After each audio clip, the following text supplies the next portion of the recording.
Now back to Yom HaShoah, another event, the March of the Living, is this year focusing on the importance of medical ethics through two separate events. Tonight's educational symposium, broadcast at 7 p.m., titled Medicine and Morality, and then tomorrow a virtual March for Life that will take place using 3D imaging technology. But joining me now is Dr. Eran Harary, Vice President of Teva Pharmaceuticals and collaborator with the events. Thank you so much for joining us, Eran. How are you? I'm fine, thank you. All right, Dr. Harary, tell us a little bit about the online event, March for Life, which will take place tomorrow. So this event is a very unique event. You know that every year there's an event where, people actually travel and visit the places where the Holocaust, took place. But this year, because of COVID-19, it will be a virtual event. And this is actually an opportunity for many people to participate. We'll have many people, from around the world joining and participating and talking.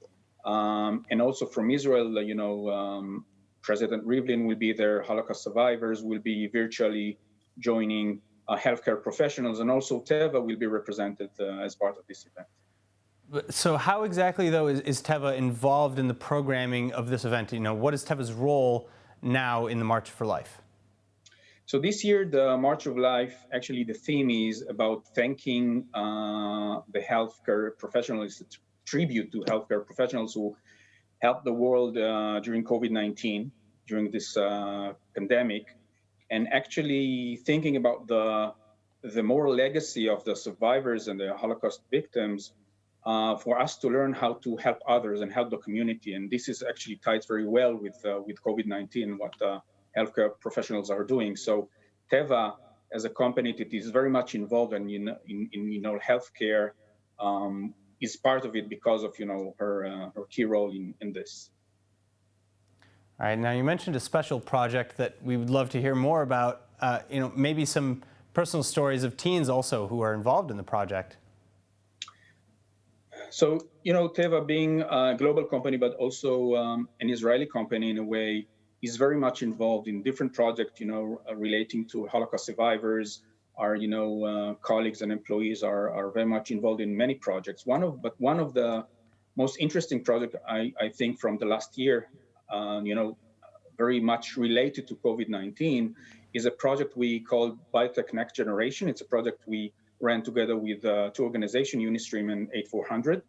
And during that project, what we did was we identified 200 teenagers, children of healthcare professionals from 10 different hospitals in Israel.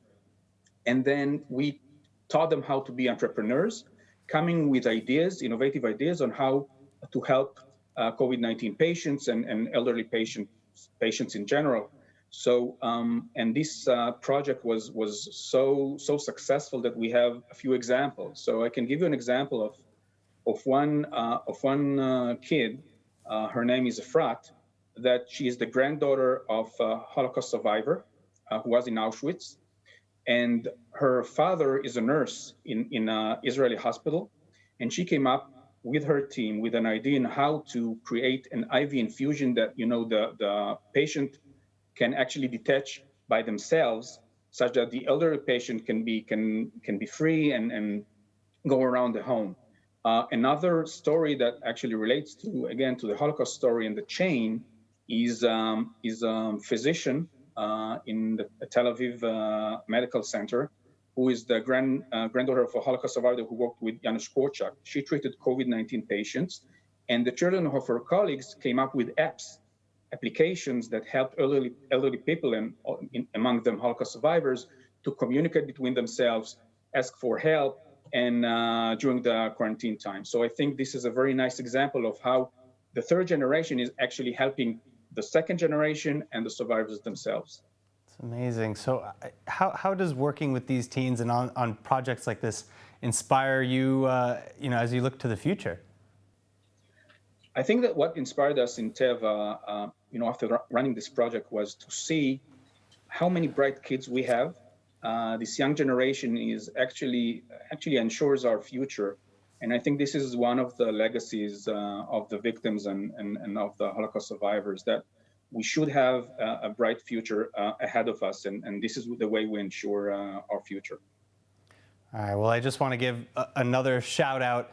If you would like to take part in the march, you can attend the online event hosted by March of the Living tomorrow, Thursday, April 8th at 3 p.m. Israel time. And if you want to watch tonight's full symposium where Dr. Anthony Fauci will actually be honored, you can find it on motl.org. Thank you so much for joining us again. Thank you.